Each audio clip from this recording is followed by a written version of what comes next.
Donc aujourd'hui, on a le grand plaisir d'accueillir Gwendal Febvre. I'm going to continue my introduction in English. Gwendal made a seminal contribution to the field of topology in condensed matter physics by demonstrating experimentally in electronic optics experiments the fractional statistics of anyons of quasi-particle excitations in the fractional quantum Hall effect. And together with the other group at Weizmann, he obtained the Berkeley Prize of the American Physical Society for this year. I think he's the first French person to get the Berkeley Prize, which is quite a remarkable feat.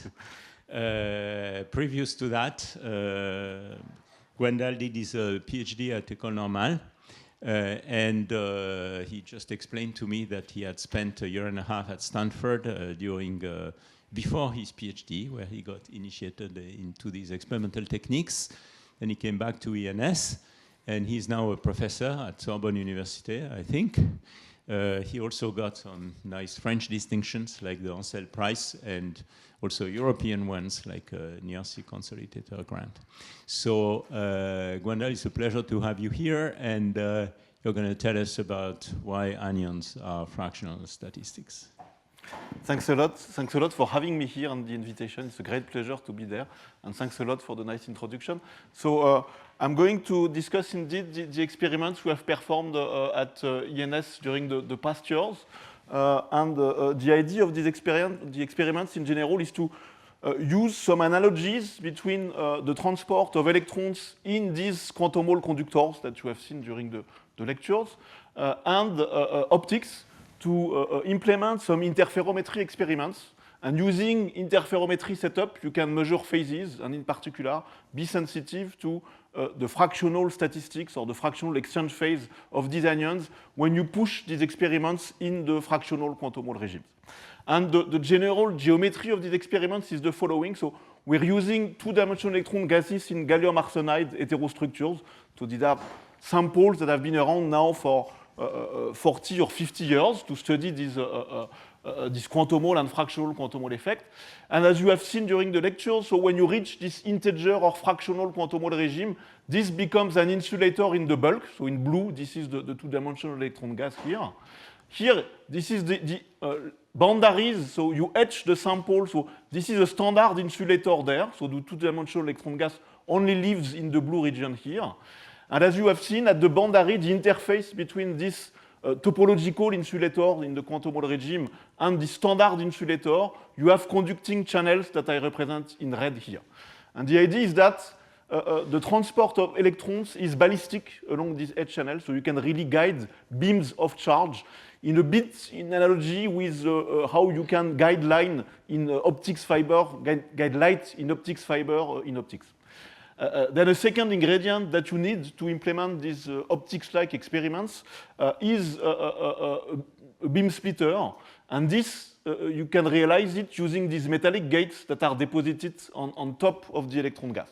So by applying a negative voltage to these gates, typically -1 volt, you will completely deplete the electron gas underneath. So this will become a standard insulating region.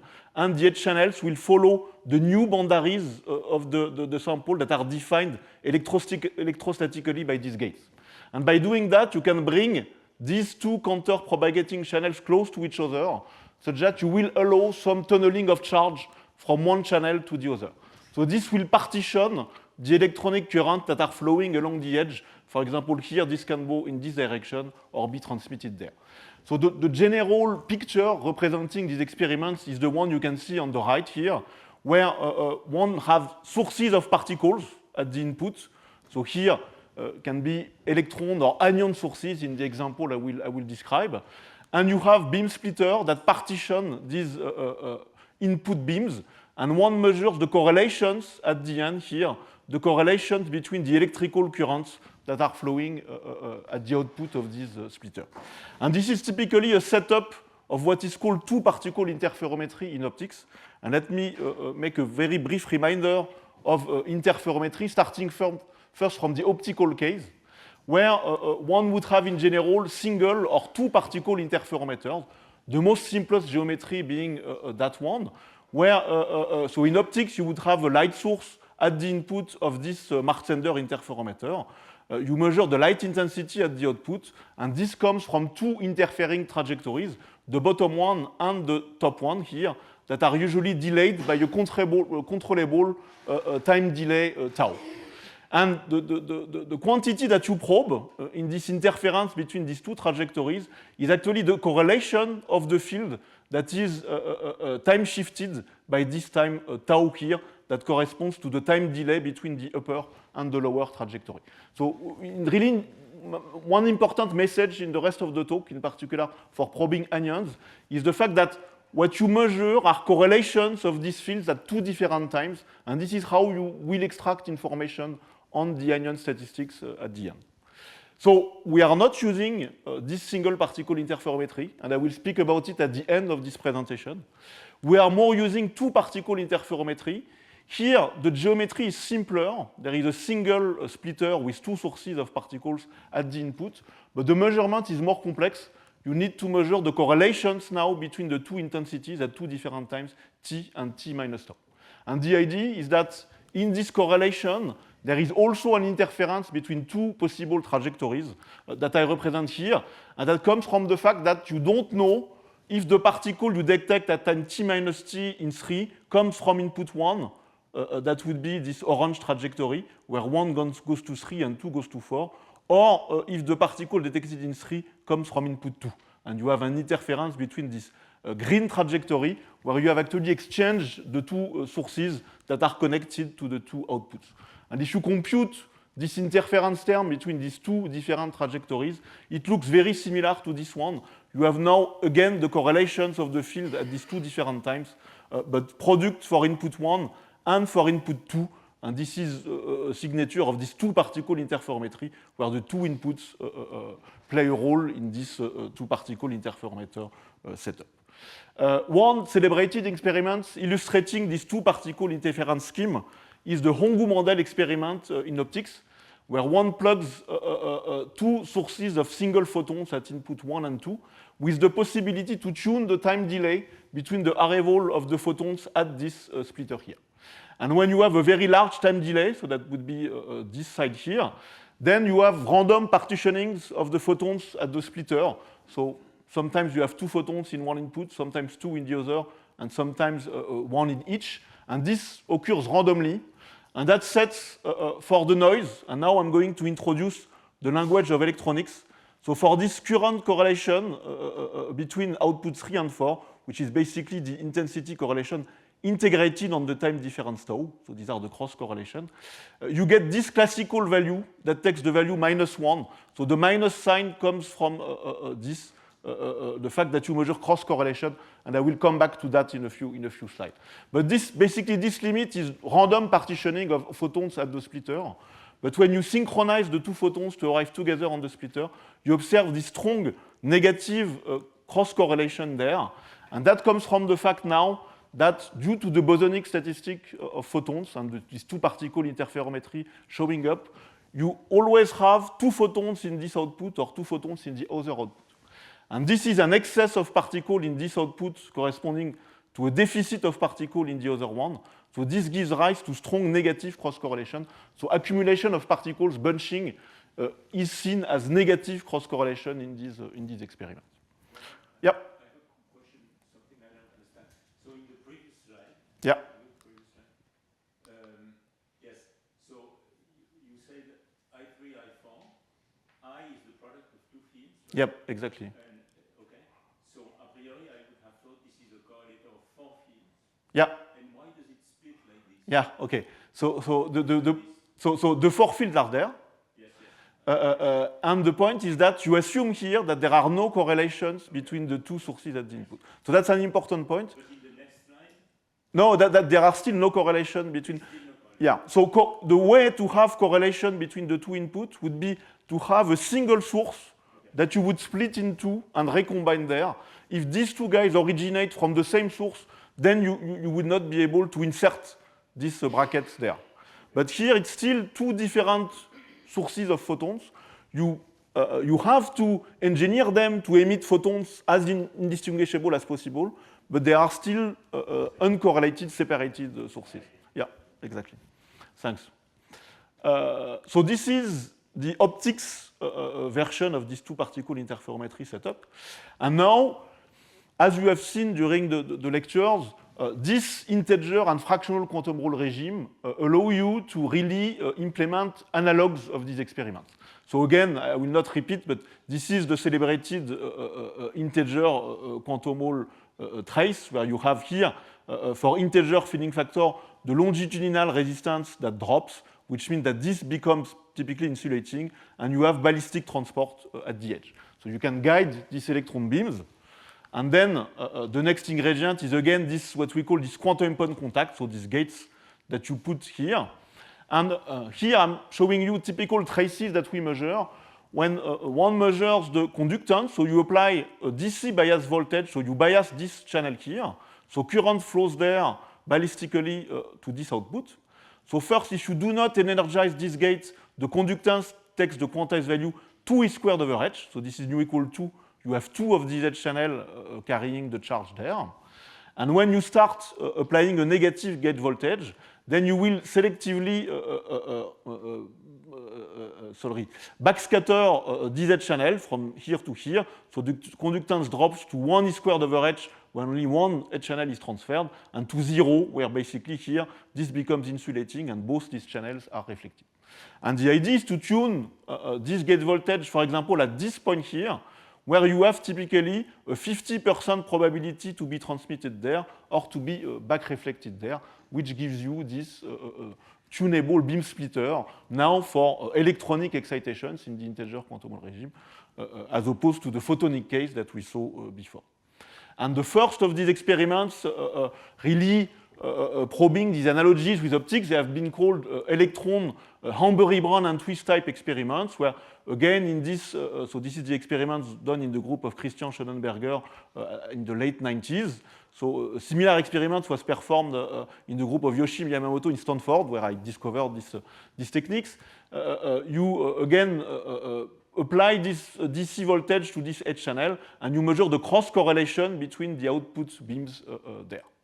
And the way to understand this experiment is really to see that due to the fermionic statistics of electrons incoming there, when you apply this DC voltage, you can view this incoming beam of electrons as electrons arriving one after the other, each state being populated exactly by one particle due to the fermionic statistics, and with a typical time separation that's related to the voltage h divided by EV.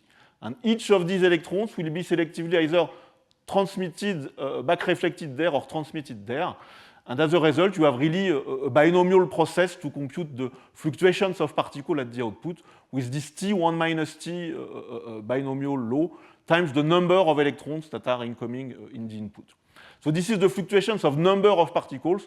You can compute the fluctuations of the current, which is simply the charge of the particles divided by some measurement time on which you measure the number of particles that have been transmitted. And as a result, you get that the fluctuations of the current here, you still have this T1 minus T process, the incoming current, but here comes the charge of the particles, and that will be important in the following. And actually, you already know that in the fractional regime, the fact that the charge appears there allows you to measure the fractional charge of electrons, as we will, of anyons, sorry, as we will see in a few slides. So here, basically, the idea is that you measure this autocorrelation, so these fluctuations that are proportional to the incoming current, and that is this classical random partitioning that I described just before. And if you look at the cross correlation there, so as I've told you, it's negative, exactly with the same slope.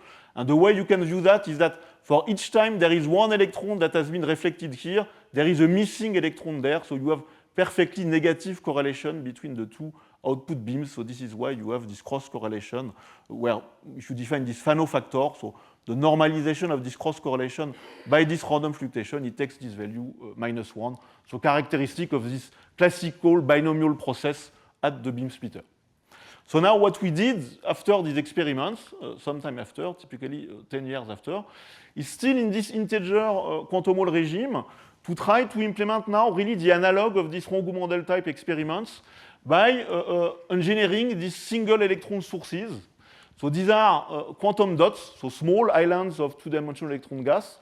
In such, the size is so small that it quantizes the number of electrons that you can put inside each of these dots. And by applying a step voltage on these sources, you can selectively generate or ionize, remove one electron from this island that is then generated in this 2D electron gas. And these electrons will then propagate and collide on this splitter, and you can again tune the time delay between the emission of these sources. So it's really implementing with electrons the analog of the Rongout-Mendel experiment that we've just seen with bosons, photons. And you see, for long time delay, the same -1 that this classical random partitioning, so these 4 possible outcomes. But now when you trigger the source to emit electrons at the same time, so to collide at the same time, then you see a peak in the cross correlation, and this is due to the fermionic statistics of the electrons, of course, that favor this mechanism where exactly one electron is emitted at each output of the source, and this is a suppression of the fluctuations at the output, so the cross correlation should be suppressed, so they are not perfectly suppressed in the experiment. So here what you see is that so bunching packets of particles leads to negative cross correlation. Anti-bunching leads to suppression of the cross correlation in this experiment. At a more technical level, again, you see this characteristic. If you were to compute really the cross correlation in this experiment, so it's now 2-electron interferometry. So you measure correlations of these fermionic fields that have now this fermionic commutation relation. And this is where you can see the fact that you have this anti-bunching showing up in this experiment. Okay, so this is bosonic, fermionic cases. Now the purpose of this presentation is to extend that to the fractional quantum Hall case and the anionic regime. So this is the trace that you have already seen, so the one that the very nice trace that we show to really gives, show the very nice signature of the fractional quantum Hall effect. So this is the whole resistance here and the longitudinal resistance here as a function of magnetic field. The low field plateaus here correspond to the integer quantum Hall regime, 2, 3, 4, where you have standard electronic excitations that I just described before. And then the regime of larger field, now you have all these plateaus corresponding to the fractional quantum Hall regime, and where all these cases, so these fractional quantum Hall states, they will host as elementary excitations not electrons, but anyons with fractional charge and fractional statistics. And actually, each of these states hosts different varieties of anyons characterized by different numbers for this fractional charge and statistics. And I'm going to focus on the simplest one, the Laughlin state that's at 1/3 there, where the charge is 1/3, that's been measured a long time ago. But the statistics is also given by this number, so it's pi/3, meaning that you have fractional statistics. And one important thing, and actually that this is how the fractional statistics of anyons will show up in this experiment, the fact that this phi is fractional implies that 2 phi is not a multiple of 2 pi. And actually what we probe in this experiment is what we call this braiding phase, so this theta, so twice phi, which corresponds to a double exchange, or to what happens when you move one particle around one another in a full loop like that. So if you do half a loop, you have exchanged the two positions of the two particles. This is phase pi/3. But when you do the full loop, then you have phase 2 pi/3. And actually, so these anyons, the message, one of the messages of this the talk is that these anyons, they keep a memory of this loop operation or this braiding operation, which is not a multiple of 2 pi. So this is a phase for these abelian anyons that I will only discuss in the context of this seminar. In a more general context of non-abelian anyons, this can be a unitary operation on the system, and this is what triggers a lot of interest for these non-abelian anions, the possibility to really make some manipulation on the system by simply braiding this anion excitation. Okay, so but I will focus on the 1/3 case here. And now, how do you probe really these anion excitations? So again, so the general two-particle interferometry setup will be to plug some sources here at the input of this quantum point contact that is used at the beam splitter. And the fact that these two channels are close to each other, this will induce some tunneling mechanism, either from this side to this side or from this side to this side. So here I've represented one tunneling event from 1 to 2. So this corresponds to one particle of charge Q being transferred here, leaving a missing particle there. So a tunneling event is a particle hole excitation in the system. And the nature of the particles depends on the nature of the state through which you tunnel. So in the integer quantum Hall regime, you will have electrons tunneling. But in the fractional quantum Hall regime, as you tunnel through these strongly correlated states, you will have anions that tunnel there. So typically, here, E/3 and with fractional statistics, pi/3. And now, if you are in the fractional quantum Hall regime, before that, let me show you how we probe, so in our experiments, the presence of these fractional quantum Hall states. So we apply some small voltage there, and we measure the current that is backscattered from this input 1 to this output 4 here. So if the electrons follow, if the current follows the H channel in red here, all the currents that generated in here should be absorbed in 3 when there is no backscattering in the system, meaning when this is a good insulator.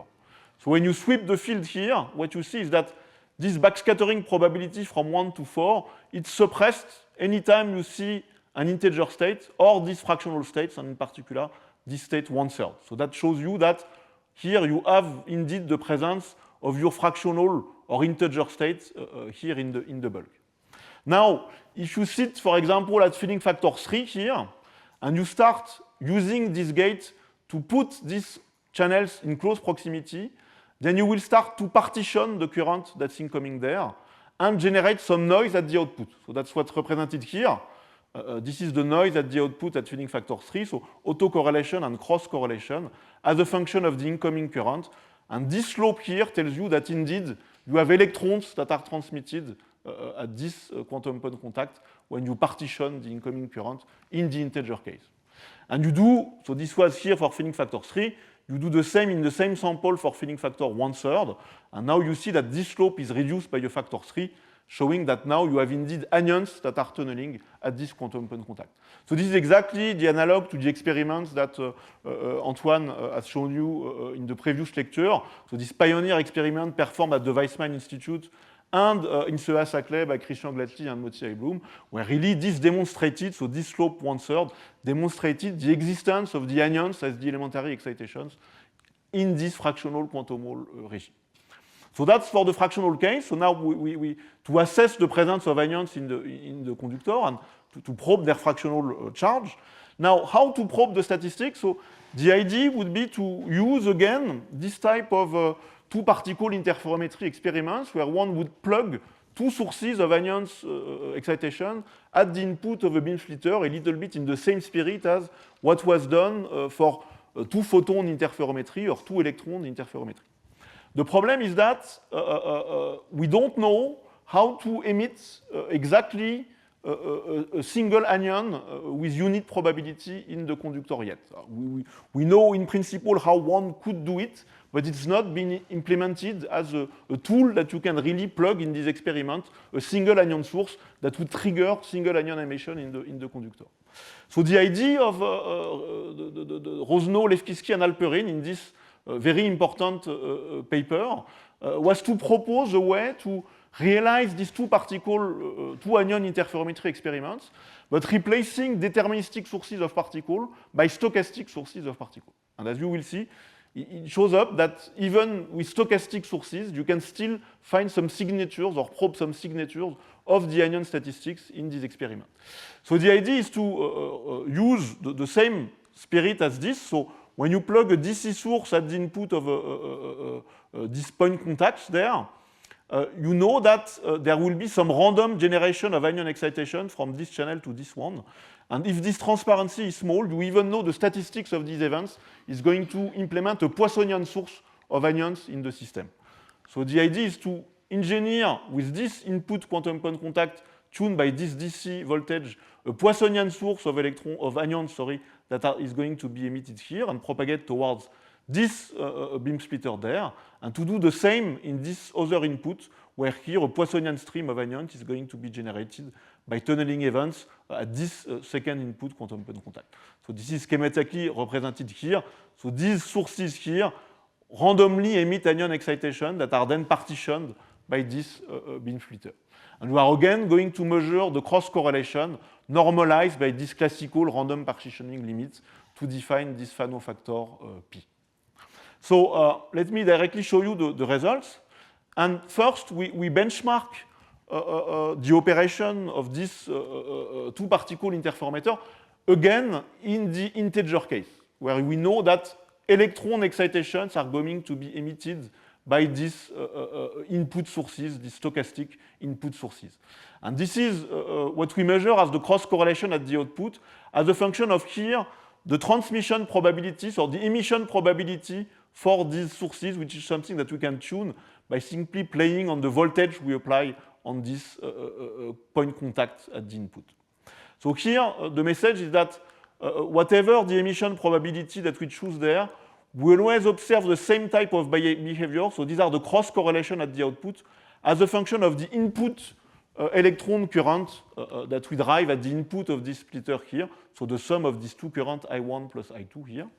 And the cross correlations are always very close to zero in this experiment. And remember, the message was that fermionic anti-bunching, the fact that electrons will avoid each other, results in a suppression of the cross correlation at the output. So it means that despite the fact that we have stochastic emitters, the sort of fermionic nature of electrons is still observed in this experiment by the suppression of this cross correlation for all these sets of the transmission probability.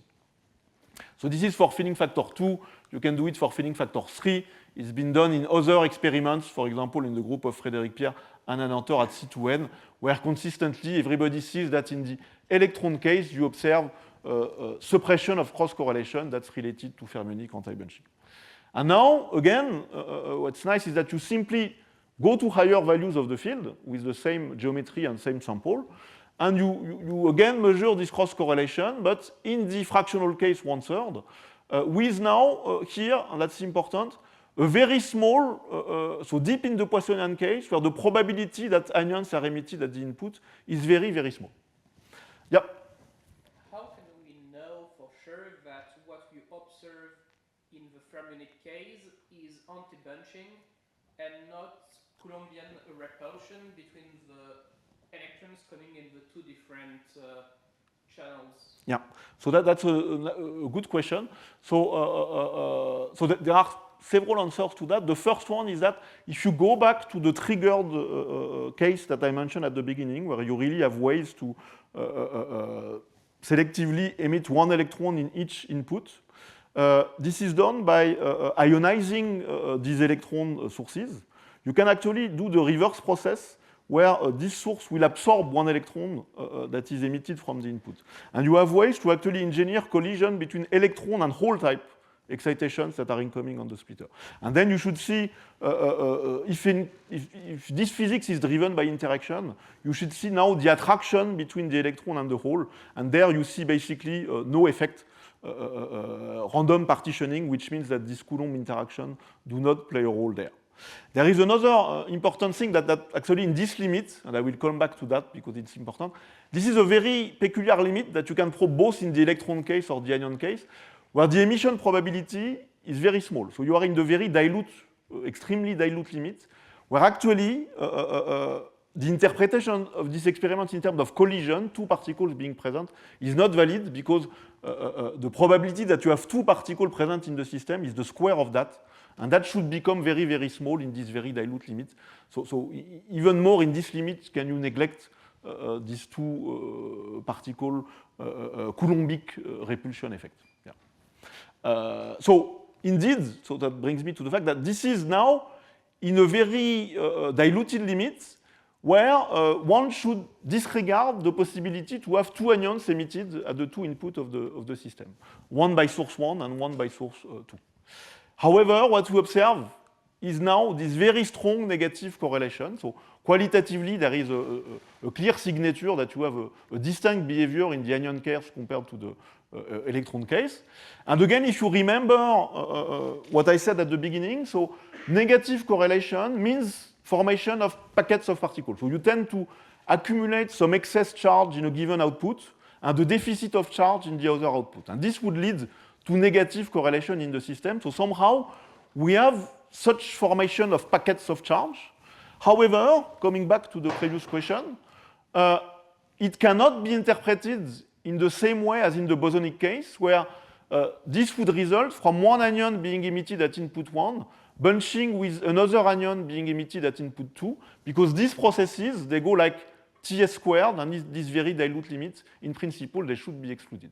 So it's an effect, formation of packets, that only requires one anion to be present at one input to show up. So it's very specific to this anion case. And now I'm going to try to explain to you how it shows up from these two particle interferometry language that I introduced at the beginning. So just before that, to see it even more, when you increase this emission probability, so you go to less dilute beams of anions, you actually still see this negative correlation, but the strength that's encoded in this Fano factor, this slope, is actually less important compared to the very dilute limit. So it goes really in the other way around compared to what one would naively believe from the bosonic case, where this bunching mechanism would come from two anions being emitted at input 1 and input 2 of this collider. Okay. So now, so before that, this is actually consistently observed both at the qualitative level. So this is the experiment performed in the group of the C2N in similar conditions where you have again this negative correlation that show up. This is the experiment in the Weizmann Institute that is slightly different, where actually you only emit particles in a given input there, and you measure now the autocorrelation or the fluctuations of this current here that shows very strong fluctuations, super Poissonian fluctuation. And again, this super Poissonian fluctuation can be viewed as the fact that you have packets of anions that are aggregate together at the output of this splitter. So this is for the qualitative picture of formation of this packet. At the quantitative level, these Fano factors, so this slope, agree with each other and are all consistent with what you would expect for fractional phase statistics of 2 pi over 3, but I will come back to that. So before, now let's go back to these two particle interferometry language in the context of the fractional case.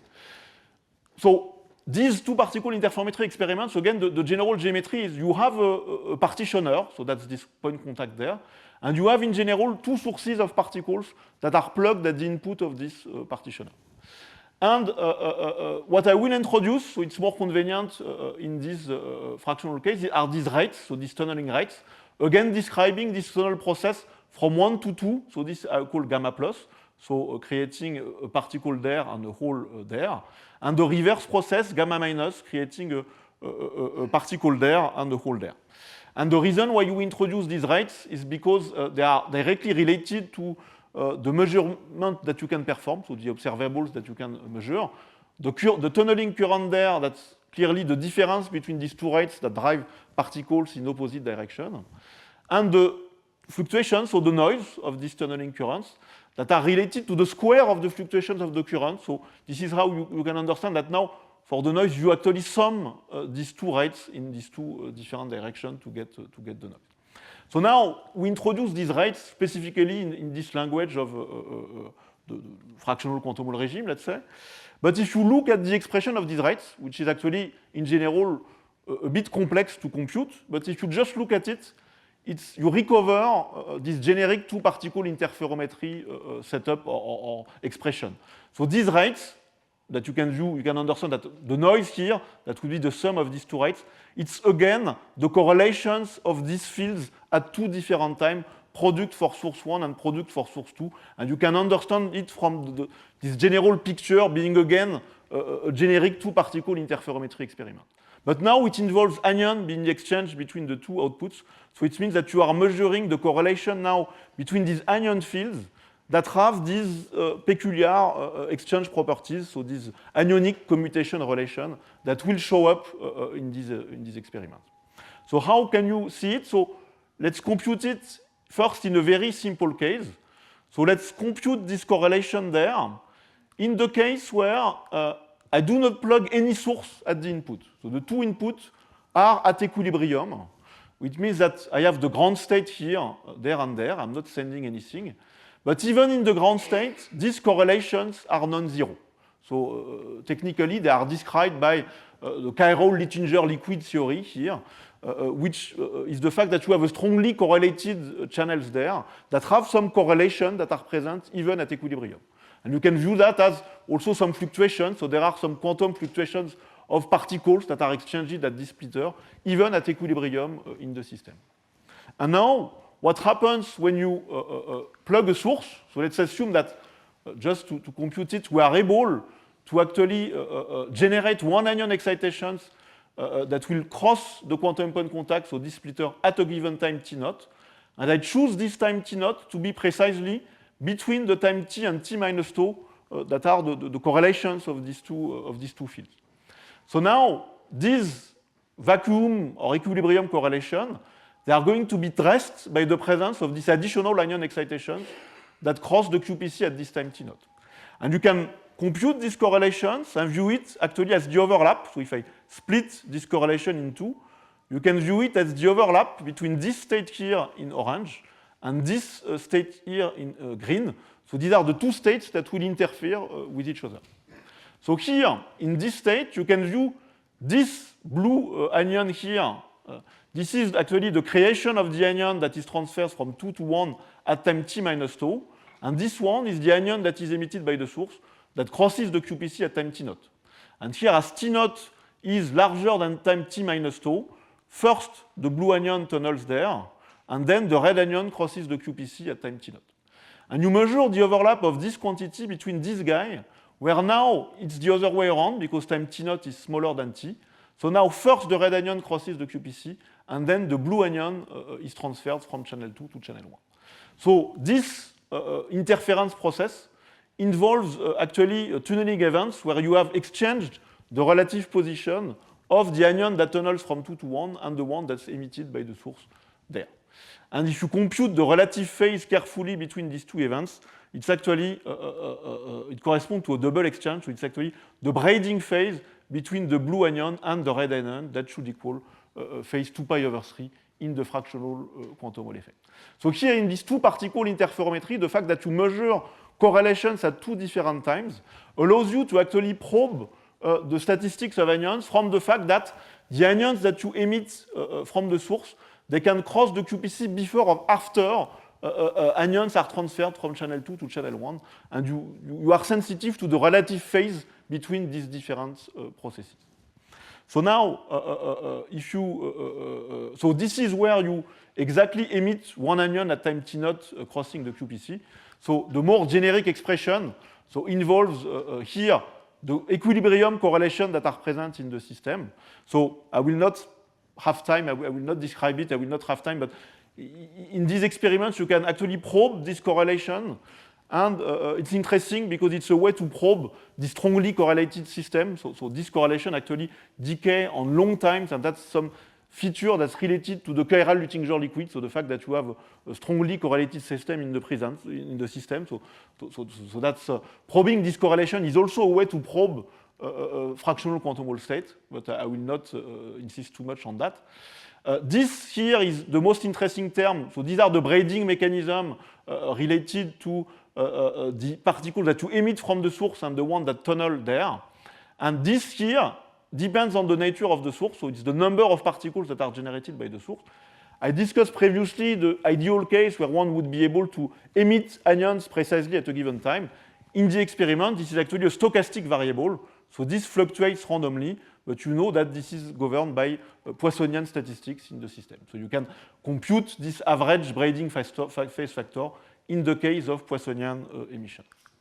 So now, you see that these rates, they are sensitive to this braiding mechanism. And from that, you can compute the Fano factor. And this is what I told you, that at the quantitative level, this -2, this slope here of -2, is what you expect for a braiding statistics of 2π/3 for these anions. So this is what confirms the expected anionic statistics of anions at filling factor 1/3. Now, just to speak more of the qualitative picture, so here, what happens is that I've told you that you have two possibilities for tunneling. This rate gamma plus that correspond to the fact that, okay, I emit anions, red anions in input 1, and sometimes this triggers some tunneling mechanism from 1 to 2, so meaning that one other anion excitation is transferred from particle 1 to from channel 1 to channel 2. And this is what I would call a standard tunneling mechanism, where particle tunnels, so I emit particle in 1, and that triggers tunneling mechanism from 1 to 2. But in the case of anions, this reverse tunneling process becomes actually comparable with this one. And this reverse tunneling process corresponds to the fact that I emit anions in input 1, and this triggers a tunneling mechanism in the reverse direction, where one anion jumps from 2 to form a packet of 2 anions in this output, leaving a whole missing anion in this output there. And this is clearly, now you see this negative cross-correlation that comes from these two possibilities, where here you accumulate a packet of 2 anions there and a missing anion here. And this gives rise to this negative cross-correlation, and you can understand that this survives even if I go to very dilute anion beams, because this is only triggered by the presence of one anion there. I do not need to emit anything there to trigger this formation of packets of 2 anions in the output. So this is why even in the very dilute limit, you observe the formation of packets of anions, and that actually signals this reverse process, tunneling process that shows up in the anion case. And importantly, if you go back to the electron case where you have no braiding that is present, so then you actually recover in the electron case that only this forward tunneling process is allowed. You can never have one electron that jumps from here to form a packet of 2 electrons. You can already understand it that it would be forbidden by Pauli exclusion principle that these two pairs of electrons form. But in general, you can also see here that it results from the trivial braiding properties of electrons in the system. And this is another way of understanding why this cross-correlation stays close to 0 in both our experiments or the experiment in C2N, where only the forward tunneling process is allowed. Okay, so maybe I will comment that briefly. So I think I think you've seen that during the lecture of Antoine, that even in the fractional case, so at filling factor 1/3, depending on how you tune this point contact there, you can selectively have anion or electron emission in the system. And the way to do that is that if this here is, you do not pinch it too much, you are in the weak backscattering regime, so you only bring these two channels in close proximity to allow some backscattering, but the backscattering probability is very small. Then you tunnel through the fractional quantum Hall regime there, and you have anion emission, and this is where you should have this non-trivial braiding showing up in this experiment. Now, you can also pinch this very strongly, so that this becomes a standard insulator there. So that corresponds to this picture that I took again from Glatley's presentation in the Poincaré seminar some time ago, where now the tunneling will occur with strong probability. So backscattering is actually very strong, and tunneling now will occur here through a standard insulator, and that should correspond to electron tunneling in the system. And actually, when you do that, so this is the backscattering probability that, again, by playing on this gate voltage, we can tune to be here very large. So this is close to 0.8 there. And okay, there are some specificities of these chiral Luttinger liquids against the presence of this strong correlation, such that when you increase the voltage that you apply to this guy, this will always decay like that. So you start in the strong backscattering regime, but when you increase the voltage that you apply, you go back to the weak backscattering regime here, and you can measure that by this transmission backscattering probability going to large value, to small values when you increase the voltage. So you actually go from this picture to this one. And what you see, so this is, okay, there are lots of curves there, but this red curve is the noise that is generated by this input quantum point contact that's consistent with charge E in the integer quantum Hall regime, so electrons emitted in the integer quantum Hall regime. This is the slope E over 3 that corresponds to charge E over 3 in the fractional quantum Hall regime. And now these navy points here, it starts here following charge E. So this is the picture where here you transmit electrons in the system. And then for larger bias, you actually evolve toward charge E over 3. And this is because in the same experiment, you go from this strong backscattering regime to the weak backscattering regime. So you change the nature of the objects that are emitted there by tuning this voltage here. And what you observe, so it's more qualitative than quantitative, but it's rather nice that for the region that corresponds to electron emission, the cross correlation are actually slightly positive. So again, it's reminiscent of the fact that you have more anti-bunching effects that show up. But when you move to the case where you restore anion emission by the sources, you recover the strong negative correlation that show now again the formation of these packets that are related to the non-trivial braiding of ions. So here, in the same experiment where you tune even in the fractional quantum regime, electrons with trivial braiding to anions with non-trivial braiding, you can actually observe it qualitatively from these two distinct features for electron case and anion case. Okay, so now I will completely skip that, but just tell you, okay, just spend a few minutes or 1 minute to explain you what we are doing now. So I told you that so ideally, one would like to control these braiding phase factor, so the braiding mechanism that show up. You can control them in principle if you are able to emit one anion excitation at a given time that will cross the QPC at a controllable time T0. And I told you that we don't know how to emit a quantized stream of anions, let's say, generate a current pulse that would exactly contain one anion excitations with unit probability. So we don't know how to do that. There are ideas how to do that, but it's not been implemented experimentally.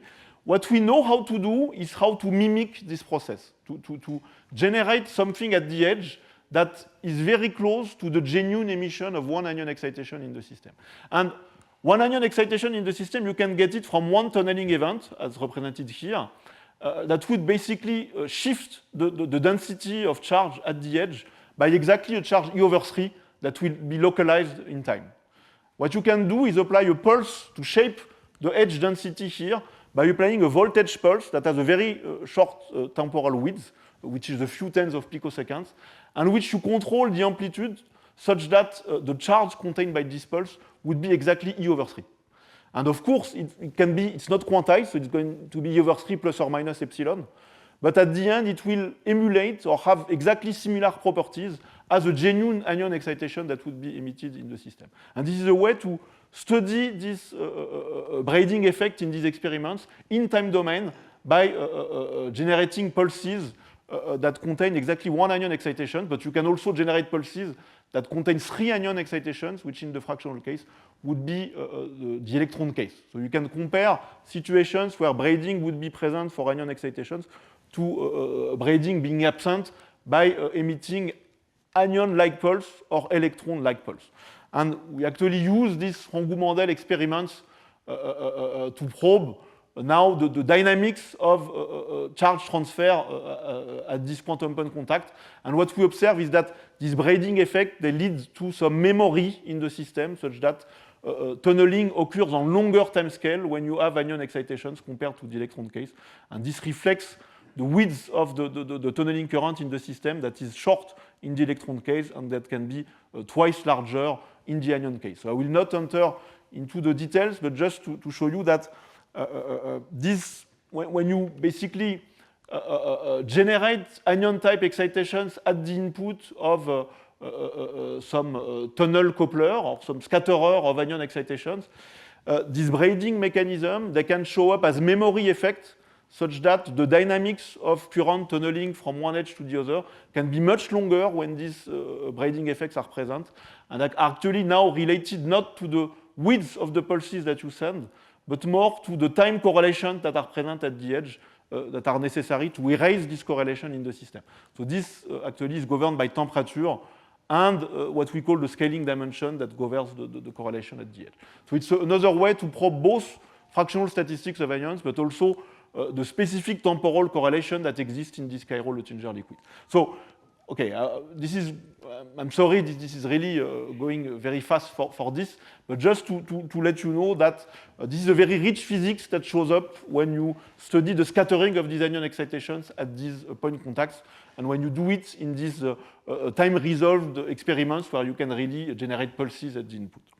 Okay, so let me skip that to go back to this notion of interferometry in the next 5 minutes. Because I've discussed extensively these cases. So one splitter that exchanges these anion excitations, two sources of particles, can be anions, can be electrons, so you can tune that, to probe the braiding phase of these excitations by measuring current correlations at the output. So this is the two-particle interferometry setup. I spent a lot of time describing it because these are the experiments that we do in the lab. But there are obviously, if interferometry can probe braiding statistics, then clearly single particle interferometry should do the job as well. And this is now an analog of the Fabry-Perot interferometer in the quantum Hall integer or fractional quantum Hall regime. And the way it works is, again, you apply some voltage bias to this edge channel. Now you have a first of these point contacts such that particles can be reflected there, or they can enter this cavity, be reflected there, make one loop, and be transmitted here. And in principle, you can have many of these loops occurring in this cavity, as in a Fabry-Perot. But here, in these experiments, for simplicity, you can imagine that you tune these point contacts in this weak backscattering. So this is actually what you need actually to have anion being transferred at these point contacts, such that you can only take into account this direct reflection and one loop in the system.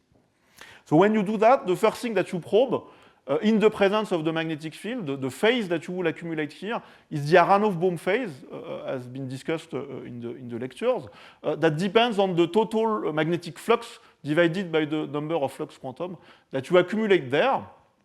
So this leads to these stripes in the integer quantum Hall regime at tuning factor nu equal 1, that you can see either, so this is actually the oscillation of the output current that's driven either by changing the magnetic field there that change the flux inside this loop, or by applying this gate voltage here that change the area, so that also change the flux inside the loop, but in an electrostatic way.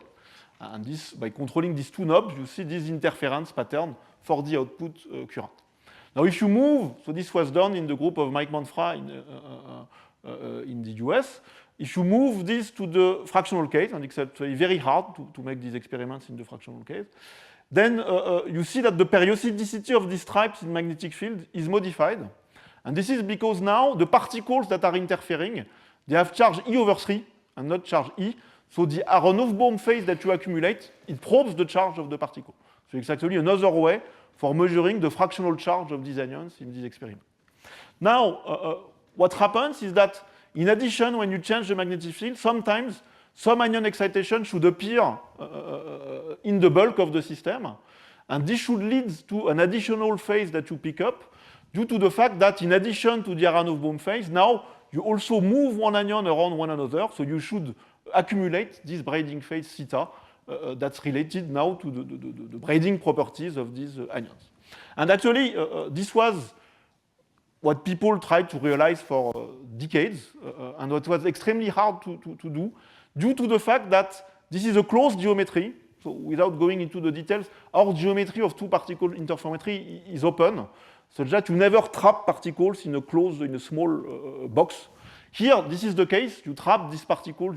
When an anion goes inside the cavity, you change the number of particles trapped inside the cavity. And this leads right to strong Coulomb interaction effect now that sort of conspire against you to change the area of the loop whenever you add particles in the system. And when you do that, due to this Coulomb interaction effect, you actually suppress this interesting braiding signature that you should observe. And this is why these experiments were not successful for quite a long time. And the way they managed to solve this problem here is through a very nice fabrication trick for these heterostructures. So you see that, okay, I'm presenting the two-dimensional electron gas like that. Okay, here you have a two-dimensional electron gas.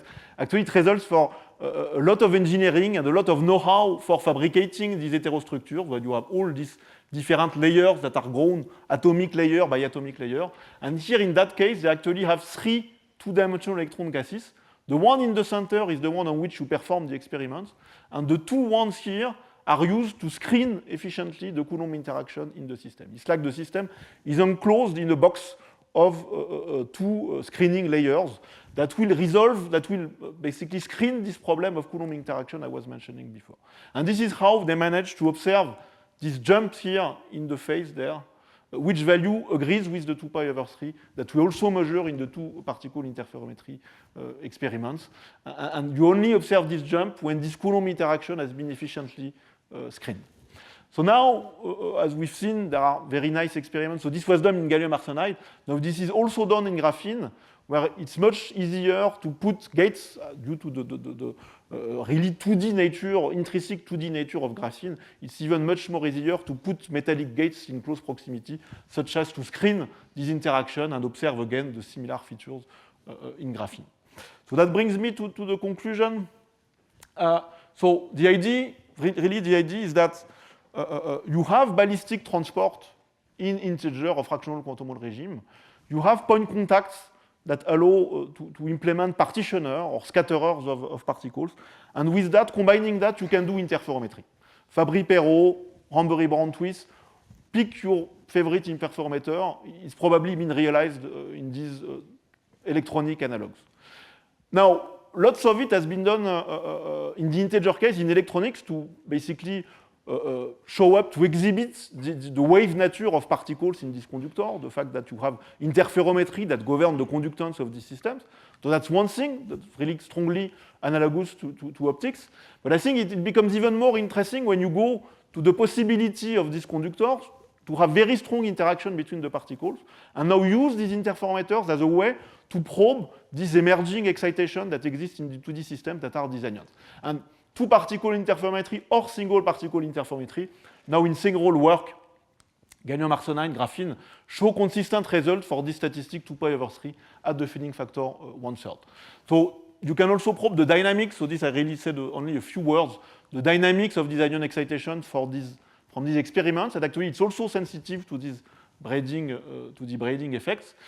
Now I think the idea is really to move to, and it started, to move to all this zoo of fractional quantum Hall state to probe all these different varieties of ions, and in particular, try to implement these experiments in the non-abelian case, where can one probe the non-abelian excitations or the non-abelian nature of these excitations from these experiments. And actually, there is one technique, just to finish, that I did not discuss at all, that is thermal transport.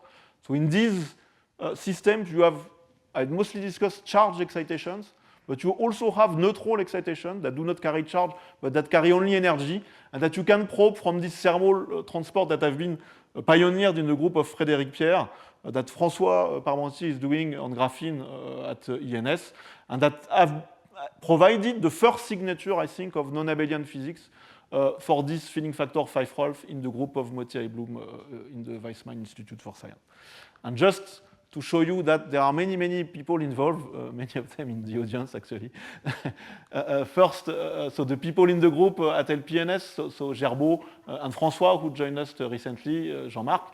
Of course, the PhD students who have performed all these various experiments I discussed, so Hugo, Melanie, and now Hang Yu, which is studying these dynamical experiments with anion pulses. The fact that all of this relies on very high quality samples in gallium arsenide, and for that we have had the support for a very, very long time of the C2N, who grows fantastic samples for these experiments, thanks to Young, Ulf, and Antonella. And lots of theory support from, in particular, the discussion with many, many groups, but École Normale in Lyon, LPS Orsay, and CPT Marseille in particular for these pulse experiments I briefly discussed. And with that, thanks again a lot for the very nice invitation and the possibility to present you these experiments. Thanks.